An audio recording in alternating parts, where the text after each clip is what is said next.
That intense feeling in your stomach, you know it. It's that knot you get right when the teacher calls your name to come to the front of the class. Mhm. We're talking about performance anxiety today. That completely common, but sometimes, totally overwhelming feeling of worry when you have to do something important in front of other people. Yeah, people call it stage fright a lot, especially for actors and musicians, but it's fundamentally the exact same feeling you get before a huge math test or a championship game. So what's actually happening in our brains? It's fascinating, really. Uh-huh. Your brain basically mistakes a stressful situation like a test for a real physical threat. A threat. You mean like being chased by a bear or something? Exactly like that. And what's really important for you to get is that even the most successful people deal with this their entire lives. It's a natural reaction.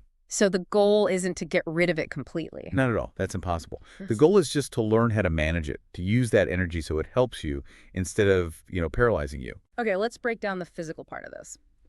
When your brain hits that panic button, your body releases adrenaline. What does that actually feel like for a student? Well, adrenaline kicks off that fight or flight response. It's why you get butterflies or even feel a little nauseous. Right. Your body is actually pulling blood away from your stomach to send it to your muscles. It's also why your palms get sweaty, your mouth gets dry, and your breathing gets all fast and shallow. Yeah, the breathing thing is huge for me. It feels like I can't get enough air. That's your body trying to get more oxygen to your muscles so you can run away. Hmm. But in a classroom, that just makes it harder for your brain to think clearly. So understanding that it's just a normal physical thing is step one. It's the most important first step. Your body is trying to help. It just gets the context wrong. So where does this pressure usually show up for students? What are the biggest triggers you see? Oh, number one, without a doubt, is giving a speech or a presentation in front of the class. The public speaking fear. Yes, but it's also taking a big final exam, performing in a school play, or even something as simple as being asked to read a paragraph out loud. It's that fear of making a mistake in public, isn't it? That's the core of it, the powerful fear of being judged or looking silly. It's why even social things, like joining a new club, can bring on that same worry. So it's not really about the task, it's about the audience. Exactly. And this connects perfectly to the next piece of the puzzle. The way you think about the task, that little voice in your head, has a massive impact on how you feel. This is where it gets really interesting for me. We all have those negative thoughts that pop up, the ones that tell us we're going to fail or look stupid. What do we call those? Those are called cognitive distortions. Cognitive distortions. Yeah, because they're thoughts that feel true, but they aren't actually based in reality. They're like twisted versions of the truth. They just create this cycle of worry that's really hard to stop. Can you give me an example of one? A really common one is catastrophizing.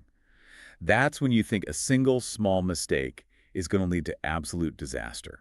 So instead of, I might get this question wrong, it's more like, It's more like, if I get this one question wrong, I'll fail the test, then I'll fail the class, and my whole future is ruined. It's that kind of unrealistic all-or-nothing thinking. right, where if it's not perfect, it's a total failure. Exactly. Or another one is mind reading, where you just assume you know that everyone thinks you're doing a bad job, even with zero evidence. So what's the takeaway here? How do we stop that cycle? You have to remember that your thoughts are not always facts. The key is to challenge that negative thought and replace it with a more realistic one. So instead of, I'm going to fail. You'd say something like, I've practiced for this. I know the material. It's okay if I make a small mistake. It takes practice, but it's essential for dialing down that anxiety. Okay, that makes sense. Let's move on to some simple, concrete tools you can use in the moment. I think the biggest one is just preparation, right? Yes, but we have to be specific about what preparation means. It's not just cramming. So what is it then? True confidence comes from knowing your material so well that it's almost automatic. You want to practice until you build like a muscle memory for it. That way your brain can still function even when it's under pressure. I like that. Muscle memory for the mind. And another thing is to break large tasks into smaller steps. A huge project can feel overwhelming, but if you just focus on doing one small piece at a time, it's much more manageable. Okay, but what about right before the event? You're prepared, but you still feel that rush of adrenaline. What do you do then? That is where controlled breathing is an absolute game changer. It is the fastest way to calm your nervous system down. You mean like that box breathing technique? Exactly. Box breathing. You just inhale for 4 seconds, hold your breath for 4, exhale for 4, and then hold again for 4. And why does that specific pattern work so well? It directly signals your brain to relax. When you're stressed, your breaths are short and fast. By taking slow, deep breaths, you're physically telling your brain that the danger has passed. It slows your heart rate and clears your mind. It's incredibly powerful. Okay, another technique I hear a lot about is visualization. How does that work for a student? Visualization is basically creating a mental movie of yourself succeeding. So you just close your eyes and imagine it going well. You imagine every single detail. You see the room, you hear the sounds, you picture yourself speaking clearly, and you feel yourself being calm and in control. Are kind of building a mental roadmap for success. You are. Your brain has trouble telling the difference between a really vivid memory and a real one. So when you get into the real situation, it feels familiar, not scary. Your brain thinks, oh, I've done this before and it went great. These tools are for the moment, but what about the bigger picture? We can't just focus on the 5 minutes before a test. There has to be a long-term foundation. Let's start with sleep. Oh, sleep is vital. Most teenagers need about 9 hours of sleep a night. A tired brain just can't handle stress very well. Why is that? Because when you're tired, you struggle to concentrate, to remember things, and to keep your emotions in check. Having a regular bedtime is probably just as important as studying. And that means putting the phone away before bed. Absolutely. Screens before bed make it much harder to fall asleep. And other lifestyle habits matter too. Like what? A balanced diet, for one, it gives your brain the fuel it needs. And regular exercise, even just going for a walk, helps your body release all that built-up tension. It actually burns off the extra adrenaline.